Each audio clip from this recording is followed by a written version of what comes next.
Hi, have you ever been in a situation where you can't get the thoughts, the words, or the energy of another person out of your head?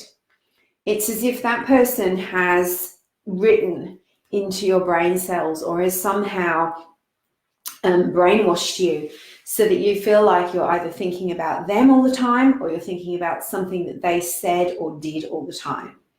And no matter what you do, you cut the cords, you clear your energy, you try to forget them, you try to forgive them, you try to move on. That energy just stays there with you. It just keeps coming back. And there's a reason for that. And one of the reasons is energy.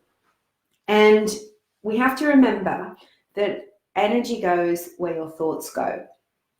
So when someone has intense energy, and this is something I want you to really take on and absorb, because you may be one of these people too, not in a negative way, but just that you don't realize how powerful your energy is. Some people are naturally psychic, they're naturally intuitive, they naturally have big, bold energy.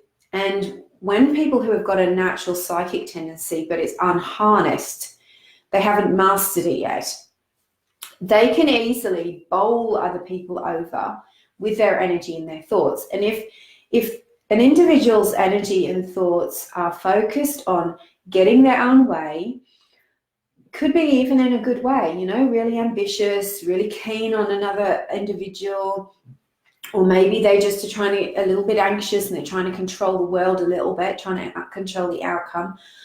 And particularly if, on the other hand, they are quite controlling, or they want you to, they want to overpower you, they have an agenda, they're trying to get into your head, or they're overly critical or judgmental, and they've got this strong energy, then that energy is going to have a massive impact on an empath. Because empaths tend to be fairly sensitive, vulnerable, naive. They tend to look at the world in a way of everyone's good, and if they're not good, it's just because they're hurting in some way, and maybe I can help them, maybe I can fix them, maybe there's a way of me, because I'm deep down a healer and I'm compassionate and I've got a big open heart, maybe as an empath I can fix this person, I can really help them. And so when you, as an empath, when you encounter people who maybe don't have a great agenda, and it isn't necessarily because they're unhealed, it might be because the way they are works for them. They might not want to heal, even if they are unhealed, because they don't believe they can, or that, like I said before, what the way they are works for them. They're not interested in that. Then the empath coming across someone with this big, forceful psychic energy can end up completely wiped out. Energetically, psychically, can feel like all of your senses are dulled down, or you have like a blindfold over them. Hey, Sharon. And you feel as if they've literally reached inside your brain and inside your energy, taken out all of your life force, and left you feeling like an empty paper bag. And their energy, whether it's that they've criticized you, they've judged you, they've given you some information that you didn't like, whatever it is, that energy overpowers your mental energy. Because as an empath, most empaths believe, oh, I'm too sensitive, I'm over emotional, I've got a gentle, loving heart, I'm a giver, which is all true.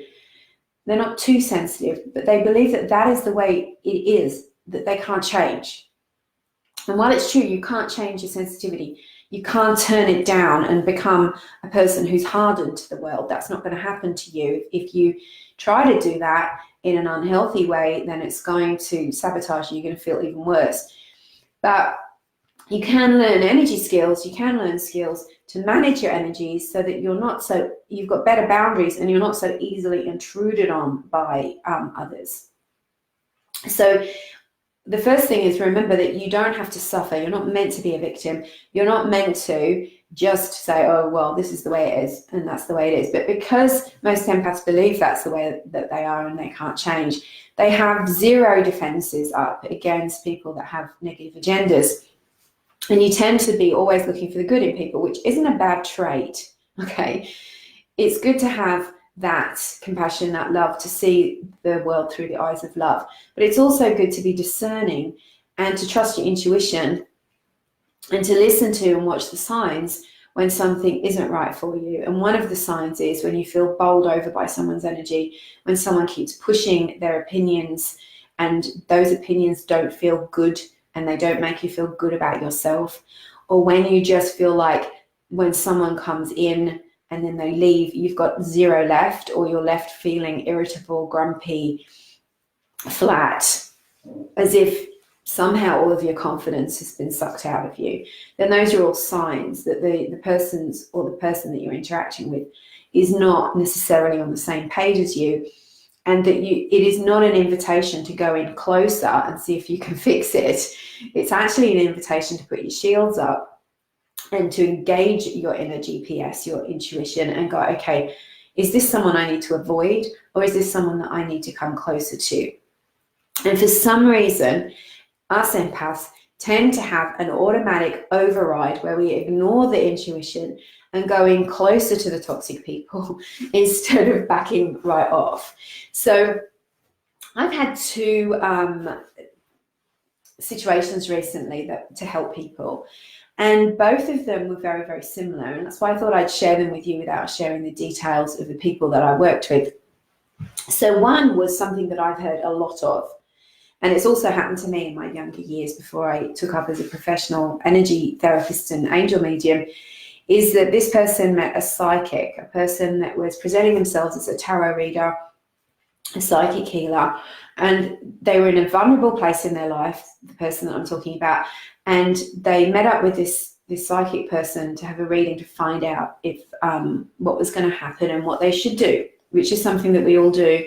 And we hope that the person that we're going to has good integrity, good energy, good psychic skills, love, warmth, and compassion, and will help. But unfortunately, some people are charlatans.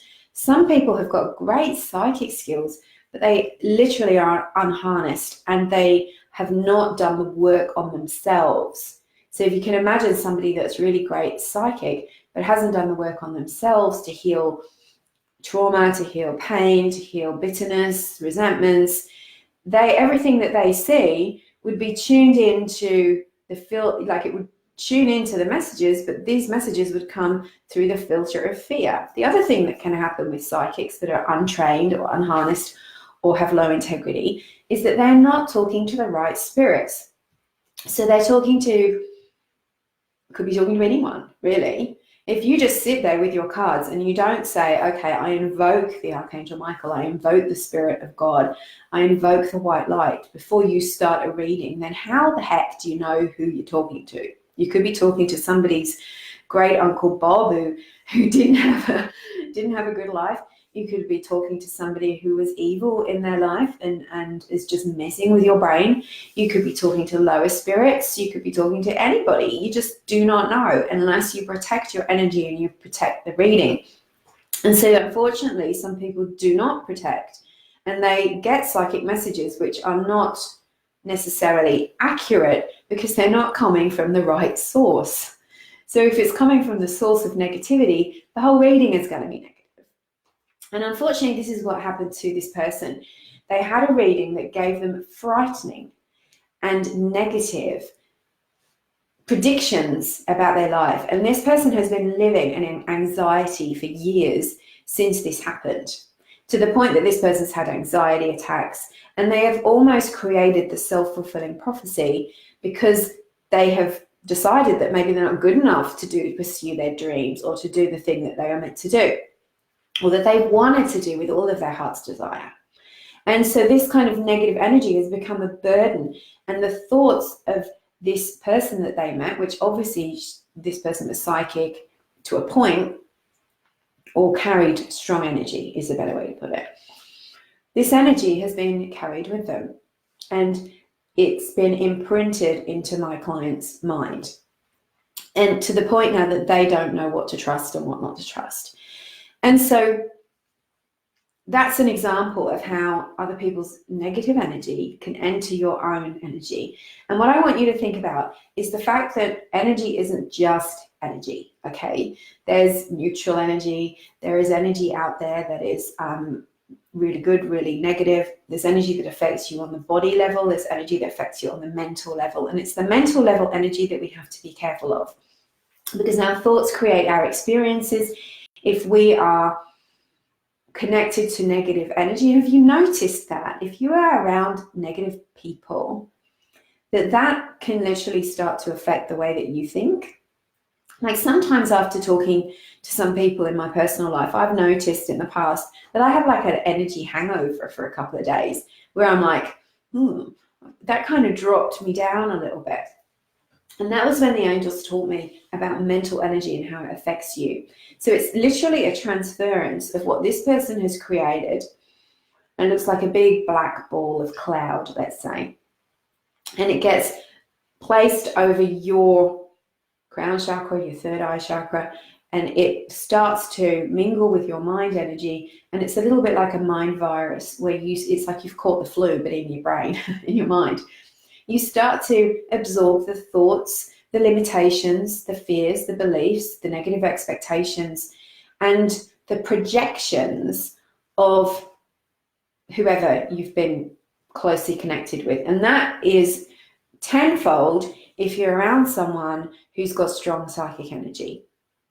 And that person doesn't have to be working as a psychic. Some people just have strong psychic energy, and that's the way they are. And they might use it for negative purposes. Controlling, manipulation, tricking, thievery, all those sort of things where they're hiding their true selves, but they're using their negative intuition to figure out ways to get what they want. So in the case of my client, it's about working on clearing the fear, because that fear energy is like a black cloud that sits over your mind and influences everything you think. And you have to remember that when you work with angels, higher self, soul, God, you work with that energy. That energy is light. That energy is love. That energy is peaceful. And so when you get a message, even if that message is a warning, which every now and then you may get a like, don't go there kind of message. My computer's telling me it's about to shut down. So if I disappear, I'll come back on. If you get a negative message as in a warning, it will come in a peaceful, calm way where you go, okay, yeah, and that makes sense. I understand that. Maybe I shouldn't hang out with that person. Maybe I should get my tires checked in my car. Something like that. But it comes in a calm way. It won't give you an anxiety attack. It won't make you panic. It will just be a kind of a thought that drops in where you go, yeah, that makes sense. It's telling me again, what else can I shut down to avoid this happening? So that's the first thing, is remember that fear messages make you feel fearful, and they're usually not genuine. They are not going to be genuine messages. Sometimes you'll get that racing heart, that feeling of like, maybe I shouldn't walk down this lane. Listen to that. That's your gut. That's your intuition talking to you. But it won't come as a, you shouldn't do this because in the long run this will happen and then that will happen and you'll probably have this happen. That's not the way any form of intuition comes. That is a negative projection from either your ego or someone else's ego. The other thing to remember is that if you are constantly thinking negative, then you are actually vacuuming negative thoughts into yourself. So you have to do something to stop that and change that around. You start to do gratitude, you start to do meditation, you start to affirm peace and that you are safe. If you are spinning out into negative, destructive ideas and thoughts and things that are harmful towards you and other people, then you need to swing that boat around. You need to start calling on your angels, doing radical gratitude. You need to be doing affirmations. You need to make a decision to change that energy and send the energy of other people's negativity away from you. And you can do that either by putting yourself in a protective bubble and imagining that bubble as being like a bouncing ball, that anything negative coming in gets bounced straight back to where it came from. You can also choose, and you can even do it physically, to pull the energetic thoughts of other people out from your own mind and ask the angels to take them and transmute them to the light and replace them with the thoughts of God.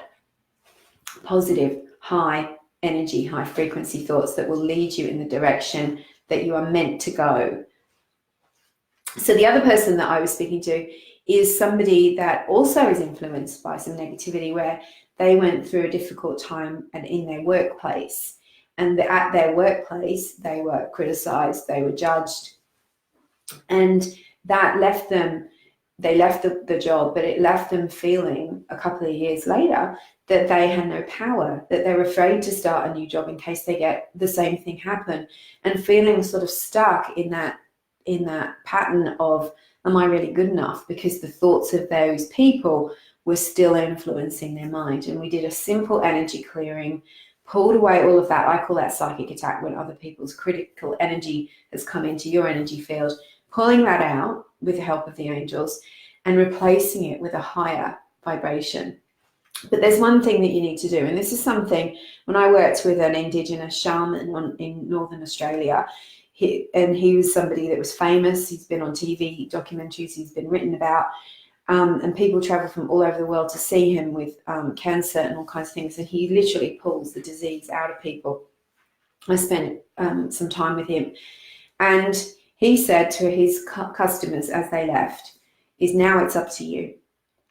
And what that means is now you have to protect your energy, and you have to keep your own thoughts focused on what you want, not what you don't want. Because if you keep going back to the problem and how it originally hurt you and how bad it's been for you, you're just going to open up your energy and let that, it's like you're going to suck that energy straight back to you. And there's not a thing that anyone can do, including your angels, until you make the decision to say no to that kind of energy. And I honestly think, are you all still with me? Can you send me some hearts or something if you're still listening? My camera's still on. Hi, Jenny. Hi, Susan, Sharon, Tina, Christine, Lou, and Rachel, and Tyler. Okay. Okay, we've got a few people here. I forgot my train of thought. So if you do still go back into those thoughts, then you're opening up that channel again, and you're letting that energy come back in. And you have to remember that you are in control of your light, your energy, and you need to start to master good energy skills to protect yourself so that you don't become a victim of other people's energy. Hi, Dee. Hi, Jamie. Okay, so some of you are here. I'm just not seeing any comments from you or any sparkles or anything like that. So can you let me know that you're still listening if you're here? And I'll keep going a little bit. Okay, maybe you're not. So that was just what I wanted to talk to you about today, is about the negative energy that comes from other people. And yes, we are susceptible to it. Oh, good, you are hearing me. We are susceptible to it, but we don't have to remain victims of it. I think that's the big kind of myth about being sensitive and being an empath, is that you think, all right, this is it, I'm sensitive, so I have to spend 3 days on the couch when I've been swiped by negative energy, or I'm going to feel sick a lot. But that's not true. You need to learn to master your energy, strengthen your energy field. It's just like strengthening your immune system. You're just using different skills that harness your energy field. And then if somebody comes in to try and take your energy away or bring you down, then you become impervious to it. It's not going to penetrate. And okay, every now and then I still get something. I have to clear my energy regularly. That's part of energy self-care. But that, by doing it regularly, I'm keeping on top of it, just like cleaning your teeth or washing your hair or, you know, keeping yourself hairless. You're doing something, you're maintaining what needs to be done. And because we're not taught this stuff at school, because there's still a sense of shame in the community about being too woo-woo or being too sensitive, psychic, angels, you know, people get quite angry about this stuff if they're not into it. We hide ourselves and we pretend it's not real. And that means that we deny who we really are and we don't really look after ourselves. We don't fulfill our potential, because the key to your full potential, your soul purpose, manifesting the money that you need to support you in your life, is learning how to manage your energy. I, for years, was very limited in how much work I could do energetically with people and how many people I could have in groups, because my energy wasn't strong enough to hold space for all of that. I was getting drained. Now I'm at a place where that doesn't matter anymore. It doesn't matter anymore. I am here to hold space for hundreds of people because I can, and I've learned how to master my energy. And that's what I'm teaching in my new program, Energy Skills for Empaths. Oh, good, you are here. Yeah, it was just very slow and it kept giving me a message that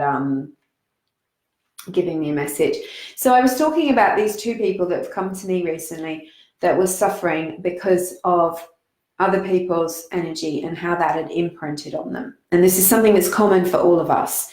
And it can leave you with a sense of trauma. It can leave you feeling like you can't get that person's energy off of you and you can't get their thoughts out of your head. And you can do that, but it's deep energy clearing. It's also important to start to come to a place where you understand how the universe works.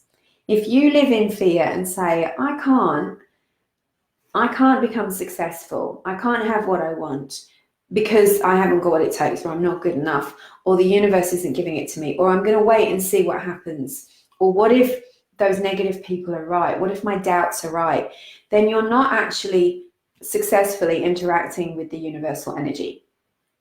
The actual thought of what if it's strong enough, will sabotage you, because what you're saying is, I don't really believe it. And it is your beliefs that create what it is that you want. If you believe that you're not good enough, you will continue to create it. So that's the problem with manipulators, is that they inject a sense of doubt. And, you know, especially relationships with psychic vampires, a lot of empaths have trouble trying to work out, is it him or is it me? Is it her or is it me? It's like, am I crazy? Am I the one who maybe has to change and this person's right that I am a terrible person? Maybe I am too judgmental. Maybe I'm too critical. Maybe my heart isn't open enough. Maybe if I love them more, they will change. And it's the very existence of that self-doubt that allows them to step on you, to use you, to drain all of your energy out of you, to keep control of you. And whereas if you own your power and you say, yes, I 100% believe in myself, I am in my power, I know that I am okay. And even though this seems strange, I'm going to own who I am and say that I don't feel good about this. And I know that I have what it takes, and the universe supports me in creating a relationship, a career, whatever it is that you want, that supports me. I have what it takes. And if I don't have the skill or the element that's needed to create that, the universe will provide me with it. A course will come up, a book will drop off a shelf. Somehow the money will arrive in my bank account. But if you sit in, I can't do anything until the universe actually proves to me that I'm okay, and in the meantime I'm just going to beat myself up and feel horrible, then you're just self-perpetuating. You're self-creating more doubt, more negativity, more scarcity, more lack, more destructive relationships, more self-doubt. It's just going to keep going around and around and around. And you will think that that is evidence that the universe isn't supporting you, when in fact all it is evidence that the law of attraction works and that you keep creating what it is that you don't want. I had a really empowering conversation today with a beautiful soul who wrote an article for a local newsletter. And I'm going to ask her for permission to share it on here because it's beautiful. And she was talking about the drought and how across Australia, everybody is talking about how awful it is, the drought. There's no feed, there's no rain, there's no crops. It's just dust everywhere. And what are we not doing? We're not talking about rain. we're not imagining and visualizing the beautiful rain. We're not seeing in our mind's eye the crops growing, the fat stock. We're not carrying out umbrellas, letting the universe know that we are ready and expecting the rain to come and break this drought. And the day that she published that article in her local community newsletter, the next day after everyone had read it, guess what? It rained. This stuff is true, it's real, and it works, and you don't believe it. And the reason that you don't believe it is proven by the fact that you're not acting as if. So you have to start acting as if, and this is what I'm telling and have told and will tell my clients, especially the ones that I'm talking about today, who are in anxiety of like, what if what that person said was true, that I'm not good enough? What if what that psychic said, that I'm going to be sick, that I'm going to fail, that I'm not good enough to do what I'm doing is true? And if you sit in that what if belief, that's anxiety. It's going to create more anxiety for you. It's going to create limitation for you. It's going to stop you from going for your dreams because you're going to be so busy overanalyzing those negative thoughts and feeling limited by them. You're not going to act on them, and you will make a self-fulfilling prophecy. But if you say, I refuse to believe that, and I also believe that perhaps the reason that this situation happened to me was to teach me the lesson about I have the power over my own thoughts, and that it's not up to any psychic or any relationship or any boss or anyone else that I've met in my life to tell me who I am and what I can and cannot do. I need to own my power, and then I need to use it. Then that is where the life will heal. And until then, there's nothing I or anyone else can do except give the information to change that. It's a decision. I can teach you how to clear energy. I can teach you how to strengthen your energy. I can remove the psychic daggers. I can remove the psychic mental energy from you. And that will make it easier for you to have a hold of your own thoughts. I can help you and give you an intuitive reading and tune into the angels and give you your guidance. But if you don't believe it, and you go back to the old way of thinking and you dig into the fear and you embrace the fear and let that control you, then you'll be back where you started. And there's nothing that I can do. There's nothing that I can do. It's only what you can do with the information that I give you. And yes, the universe provides when you believe, Sharon, you're right. I know that you have created what you want in your life. I can see it by the change in your surname. Yeah, so D, you need to change that sentence that you put it. It is. Oh my God, it's raining. Oh my God, how amazing is it that the dams are full again? Hi, Laurie. You know, how many people are here right now? I've got 9 people, it's saying. So what if 10 of us, there's 10 people here. What if all 10 of us visualize rain all over Australia? And if you remember over the next 7 days, pop it up on here, visualize what would make you feel that the drought is over. Maybe you see rain, maybe you see the rivers fat, maybe you see the stock shiny and sleek. And create a visualization, put a note on your fridge that every day you're going to spend at least 2 minutes visualizing the drought over. And not invest in conversations of, ain't it awful? Oh, how awful is it? Look how terrible it is. Oh, look how dry it is. Like, those are the conversations where the universe is always listening. And when I get permission from this lady who wrote this amazing article, I'm going to share it with you on here. So, yeah.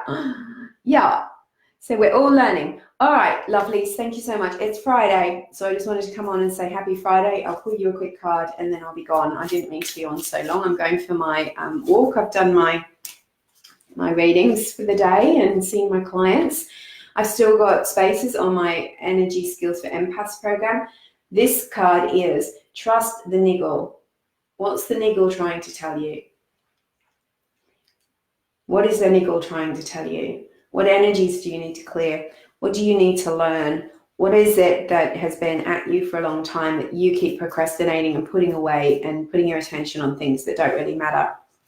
Energy Skills for Empaths, live online training. It's 6 weeks. You're going to have 11 sessions with me in that 6 weeks, 6 modules teaching you how to protect your energy, how to harness your energy, how to create abundance, the link between your energy and the money in your bank account, the health in your body, the relationships in your life, the happiness in your life, everything. How to strengthen your energy so that you can give without being drained, so that you can interact with people without being swamped and overburdened with their energy.